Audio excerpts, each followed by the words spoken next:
Hello student, this is part 5 of chemical kinetics and today we will discuss molecularity and pseudo-order reactions. So let's get started today's session. तो बच्चों, what is molecularity? Molecularity हम किसी भी reaction की कैसे बताते हैं? तो मोलिकुलरिटी का मतलब होता है कि कोई भी रिएक्शन है उसमें कितने नंबर ऑफ एटम्स, आयंस और मोलिक्यूल्स एक टाइम पे एक साथ कोलाइड कर रहे हैं और ये जो है हम क्या करते हैं एलिमेंट्री रिएक्शंस के लिए बताते हैं। एलिमेंट्री रिएक्शंस का मतलब क्या होता है? एलिमेंट्री रिएक्शंस का मतलब होता है वो रिएक्शन जो सिंगल स्टेप में होती है। इसमें होती है सिंगल स्टेप में। एक हमारे पास क्या होती है कॉम्प्लेक्स रिएक्शन। कॉम्प्लेक्स रिएक्शन क्या होती है? जो मल्टी स्टेप होती है। कॉम्प्लेक्स रिएक्शन जो मल्टी स्टेप होती है जिसमें हम एकदम से देख के जिसकी हम जो है मोलिकुलरिटी डिफाइन नहीं कर सकते। ठीक है, सिंगल स्टेप रिएक्शन जो एलिमेंट्री रिएक्शन है उसमें हम क्या करते हैं मोलिकुलरिटी डिफाइन कर सकते हैं, लेकिन कॉम्प्लेक्स रिएक्शन में हम मोलिकुलरिटी डिफाइन नहीं कर सकते। ठीक है, ठीक है बच्चों। और जो है मोलिकुलरिटी जो होती है वो होल नंबर होती है, नेवर जीरो और नेवर अ फ्रैक्शनल वैल्यू। ठीक है, तो मोलिकुलरिटी हमेशा क्या होगी होल नंबर में ही होगी, क्योंकि मतलब क्या है जो एटम्स और मॉलिक्यूल्स कोलाइड कर रहे हैं वो कभी फ्रैक्शन में हो सकते हैं, होल नंबर में ही होंगे। ठीक है, तो इट्स अ कॉमन सेंस। तो बच्चों उसके बाद आता है types of molecularity. So molecularity के टाइप्स क्या है? तो मोलिकुलरिटी मीन्स कि unimolecular and bimolecular. So it's very simple. अगर जो है कोई भी एलिमेंट्री रिएक्शंस है उसमें नंबर ऑफ मोलिक्यूल्स जो कि प्रोडक्ट बना रहे हैं, जैसे कि रिएक्टेंट में क्या है, अगर सिंगल रिएक्टिंग स्पीशीज है तो क्या होगी हमारी रिएक्शन यूनिमोलिकुलर होगी। अगर उसमें bimolecular means obviously as its name suggest that bi means two. तो दो मोलिक्यूल्स अगर आपस में कोलाइड कर रहे हैं साइमल्टेनियसली तो रिएक्शन क्या होगी बाय मोलिकुलर होगी। अगर एक जैसे for example decomposition of N2O5, ये क्या है सिंगल मोलिकुलर रिएक्शन है क्योंकि इसमें N2O5 डिकम्पोज हो रहा है और रिएक्टिंग जो स्पीशीज है वो सिर्फ क्या है सिंगल मोलिक्यूल है।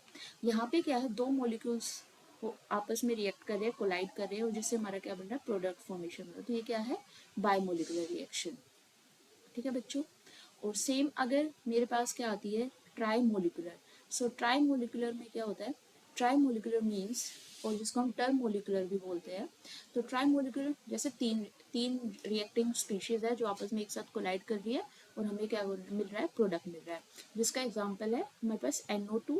जो मोलिकुलरिटी है वो 3 से ज़्यादा कभी डिफाइन होती ही नहीं है, क्योंकि it is very difficult to collide 3 molecules in proper orientation simultaneously.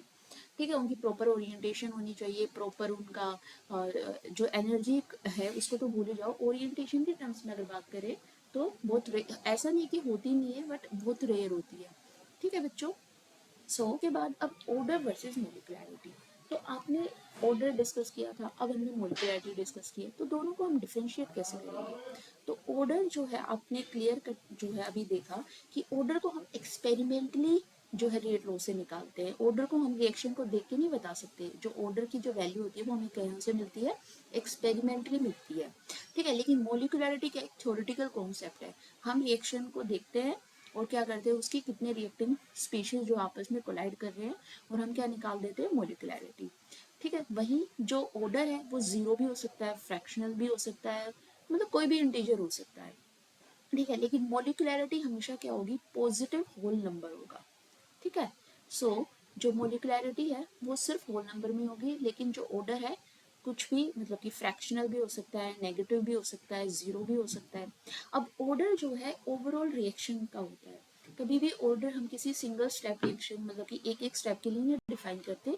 जो मल्टीपल स्टेप्स की जो रिएक्शन है उनसे जो एक ओवरऑल रिएक्शन होती है हम उसके लिए ऑर्डर डिफाइन करते हैं। ठीक है, तो बच्चों ऑर्डर क्या होगा मल्टी स्टेप्स रिएक्शंस का होगा। Now pseudo order reactions. Pseudo order reactions क्या होती है?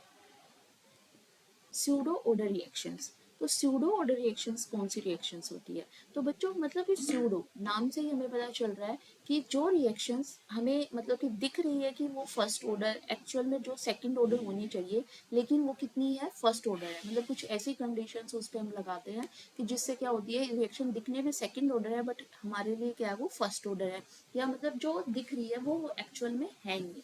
उसको हम क्या बोलते हैं स्यूडो ऑर्डर रिएक्शंस। तो बच्चों इसका एग्जांपल हम देखते हैं कि जैसे फर्स्ट ऑफ ऑल कोई भी रिएक्ट और ये हम कैसे कर सकते हैं, जैसे कोई भी रिएक्टेंट स्पीशीज है ठीक है, जिसमें से एक की कंसेंट्रेशन अगर मैंने ज़्यादा ले ली, एक्सेस में ले ली, तो जब जब हम थोड़ा सा रिएक्शन होता है उसके बाद उसके जो अमाउंट में है या रिएक्शन जब कंप्लीट हो जाता है तो जो उसका अमाउंट है उसमें इतना चेंज नहीं आता। ठीक है बच्चों, यानी कि जो एक्सेस रिएक्टेंट है, फॉर एग्जांपल सोलवेंट है, तो उसके जो कंसेंट्रेशन में होगा वो ज़्यादा डिफरेंस नहीं आएगा, जिस वजह से हम उसको क्या बोलते हैं, स्यूडो ऑर्डर रिएक्शन, जो कि रिएक्शन ऑर्डर क्या होगा, फर्स्ट ऑर्डर होगा। और ऐसा क्यों होता है, फॉर एग्जाम्पल जैसे कि कोई भी रिएक्शन है, ठीक है, कोई भी रिएक्शन है जिसमें मैंने जैसे A plus B gives C, ठीक है, B क्या है, सोलवेंट है और जो कि क्या है, एक्सेस में है। तो इस रिएक्शन में अगर मैं रेट लिखूं तो क्या होगा, के ए और बी, ए की कंसेंट्रेशन पर बी की कंसेंट्रेशन पर डिपेंड करेगा। अब बी की कंसेंट्रेशन एक्सेस में, बी इतना एक्सेस में है कि जो के है उसको हम क्या लिख लेंगे, जो के एक्चुअल में जो रेट होगा, एक्चुअल में जो रेट होगा वो क्या होगा, के नोट ए, यानी सिर्फ एक ही कंसेंट्रेशन पे डिपेंड कर रहा है, क्योंकि ये तो इसमें क्या है, इसमें बहुत कम चेंज हुआ है, तो के नोट क्या होगा, के नोट इज इक्वल टू के बी, क्योंकि कंसेंट्रेशन ये क्या है, कांस्टेंट टर्म है, और कांस्टेंट टर्म क्या है, बी की वैल्यू भी जो रहेगी कांस्टेंट रहेगी, तो ओवरऑल क्या होता है, के। अब यहाँ से हम क्या देख रहे हैं कि जो रिएक्शन का ऑर्डर है वो क्या है, फर्स्ट ऑर्डर है, और यहाँ से हमें क्या लग रहा था, रिएक्शन का ऑर्डर सेकंड ऑर्डर है, लेकिन जो कंसेंट्रेशन उसमें चेंज बहुत कम है, तो जिस वजह से ओवरऑल जो रेट होता है रिएक्शन का वो क्या रहता है, के बी यानी फर्स्ट ऑर्डर, के ए फर्स्ट ऑर्डर। ठीक है बच्चों, तो ये ऐसी रिएक्शंस को हम क्या बोलते हैं, स्यूडो ऑर्डर रिएक्शंस। सो बच्चों, ठीक है, कोई भी रिएक्शन जैसे कि एसिड कैटेलाइज रिएक्शन होती है, जैसे हाइड्रोलिसिस ऑफ एस्टर, ठीक है, जिसमें वाटर क्या होता है, एक्सेस में होता है, तो वो भी क्या होती है हमारी, मतलब दिखने में वो सेकेंड ऑर्डर है लेकिन हमारी क्या होती है, फर्स्ट ऑर्डर रिएक्शन होती है। ठीक है, फर्स्ट ऑर्डर रिएक्शन होती है, जिसका एग्जाम्पल भी हम ले सकते हैं, जैसे कि एस्टर C2H5, सॉरी ये CH3 कर लो, मतलब कोई भी हमने जैसे कि एस्टर लिया है, ठीक है, तो इसका जब हम हाइड्रोलिसिस करते हैं प्लस वाटर, तो हमारे पास क्या बनेगा, एल्कोहल प्लस एसिड। तो यहाँ पे जो ऑर्डर ऑफ रिएक्शन होता है वो सिर्फ किस पे डिपेंड कर रहा है, एस्टर की कंसेंट्रेशन पे, क्योंकि वाटर हमारा एक्सेस में है, ये क्या है, सोलवेंट है, और इस पे जो इसकी जो कंसेंट्रेशन होती है उसमें बहुत ही कम चेंज आता है, माइन्यूट चेंज होता है, जिस वजह से क्या रहता है, ऑर्डर ऑफ रिएक्शन इसके इंडिपेंडेंट होता है, और जो रेट ऑफ रिएक्शन है वो सिर्फ इसकी कंसेंट्रेशन पे डिपेंड करेगा। ठीक है, तो ऐसी रिएक्शंस को हम क्या बोलते हैं, स्यूडो ऑर्डर रिएक्शंस। ठीक है बच्चों, तो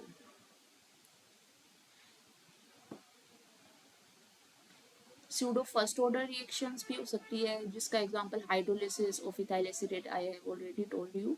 so now inversion of king sugar, ये भी एक इसका बहुत ही अच्छा एग्जांपल है कि यहाँ पे भी वाटर की कंसेंट्रेशन क्या होती है, एक्सेस में होती है, और जो प्रोडक्ट है, जो सुक्रोज का जो हाइड्रोलिसिस है, वो क्या होगा, स्यूडो फर्स्ट ऑर्डर रिएक्शन होगी, क्योंकि वाटर क्या है, एक्सेस में है। ठीक है, तो रिएक्शन जो है रेट किस पे डिपेंड करेगा, सिर्फ सुक्रोज की कंसेंट्रेशन पे। ठीक है बच्चों, this is it from today's session.